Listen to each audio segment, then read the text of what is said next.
কুম্ভমেলার পরিস্থিতি নিয়ে উদ্বিগ্ন রাজ্য সরকার। উত্তরপ্রদেশ সরকারের সঙ্গে প্রতিনিয়ত যোগাযোগ রাখছে নবান্ন। প্রয়াগ বিপর্যয়ে বাংলার কেউ আটকে আছেন কিনা সেই বিষয়ে খোঁজ নিতে নির্দেশ দিল্লির অফিস অব রেসিডেন্ট কমিশনারকে। নির্দেশ নবান্নের।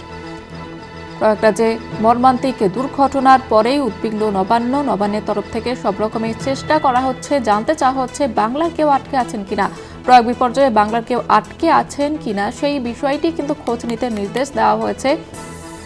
আপনাদের জানিয়ে রাখবো, দিল্লির অফিস অব রেসিডেন্ট কমিশনারকে নির্দেশ দেওয়া হয়েছে নবান্নের তরফ থেকে। বাংলার কেউ সেখানে আটকে আছেন কিনা সেই বিষয়টিও নজরে রয়েছে নবান্নের। উত্তরপ্রদেশের সরকারের সঙ্গে প্রতিনিয়ত যোগাযোগ রাখা হচ্ছে নবান্নের তরফ থেকে। কুম্ভ মেলার পরিস্থিতি নিয়ে উদ্বিগ্ন রাজ্য সরকার।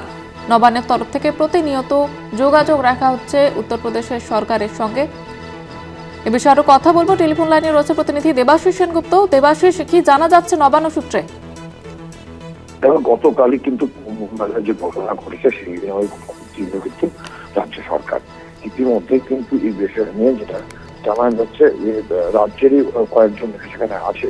ইতিমধ্যেই কাটোয়ার এক বয়স্ক মহিলাকে বাজে খুঁজে পাওয়া যাচ্ছে না এমন কিন্তু খবর আছে, এবং এই ঘটনার সঙ্গে সঙ্গে কিন্তু এই বিভিন্ন জায়গা থেকে কিছু খবরাখবর আসছে, আসছে। রাজ্য প্রশাসন প্রতি বছর মকর সংক্রান্তি যে এই যে ওখানে যে কুম্ভস্থানে যায়, রাজ্য থেকে প্রচুর মানুষ কিন্তু সেখানে কুম্ভস্থানে যায়, এবং গঙ্গাসাগরে যেমন কুম্ভ মেলা যে মুখ্যমন্ত্রী নিজে গিয়ে তদারকি করে, সেক্ষেত্রে দাঁড়িয়ে থেকে অনেকেই বলছে কুম্ভ মেলা কিন্তু সেই তদারকির অভাব ছিল। রাজ্য প্রশাসনের উত্তরপ্রদেশ প্রশাসন সেভাবে ব্যবস্থা নেয়নি।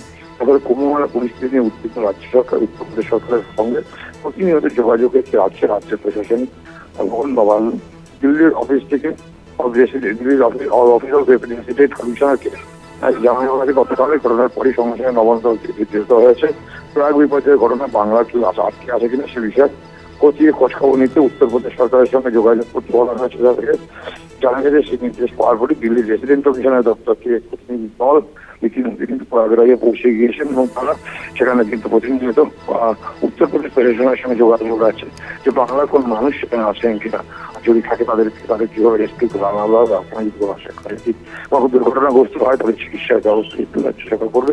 সেই মর্মে কিন্তু ইতিমধ্যে পৌঁছে গিয়েছে সেখানটি রাজ্যের প্রতিনিধি দল। ধন্যবাদ জানাবো দেবাশিস। আমাদের সঙ্গে টেলিফোন লাইনে ছিলেন প্রতিনিধি দেবাশিস সেনগুপ্ত।